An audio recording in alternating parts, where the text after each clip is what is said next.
開啊！好定啊！你在跟人家？我接近5號啊！係啊，有能力㗎。對，有廿四。嘟嘟力㗎。哇！請你6隻嘟嘟力羹。我可以上個見人家學我海基。螃蟹现在正当时，今天豆酱焗蟹，2只螃蟹1斤75元，还准备了蒜头、姜、滚水涛，还有一点猪肉。现在把螃蟹处理一下，生龙活虎啊！先把螃蟹开壳，就是肉蟹，再把绳子剪掉，这个鳃又把它去掉，拿个刷子稍微把它刷一下，蟹壳也把它刷一下。螃蟹的胃很寒凉，就去掉。洗干净的螃蟹，来把它切块，把蟹腿切出来，再把它切成4块。蟹腿把它掰裂，壳把它修一下，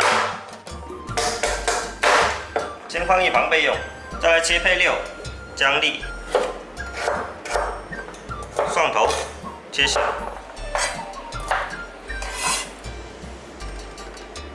再来调一点酱料，普宁豆酱。普宁豆酱品种很多，有的有点鲜，有的有点咸，有的有点辣。这款豆酱不会很咸硬，用来焗蟹很不错。来把它压碎。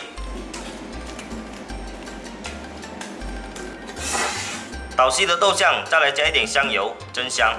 如果你的豆酱太咸，可以加一点白糖调和一下口感，这样就可以了。来把调好的豆酱抹一点在蟹上，不用太咸，这样就可以。蟹壳上面也给它抹一点。起锅烧油，砂锅烧热下油，把猪肉下去煸炒出油，加几片豆内，焗出来的蟹更香。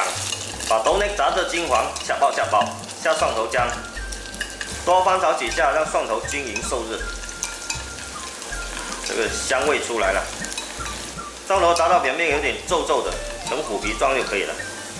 铺平，再把螃蟹摆进去，再摆入蟹腿，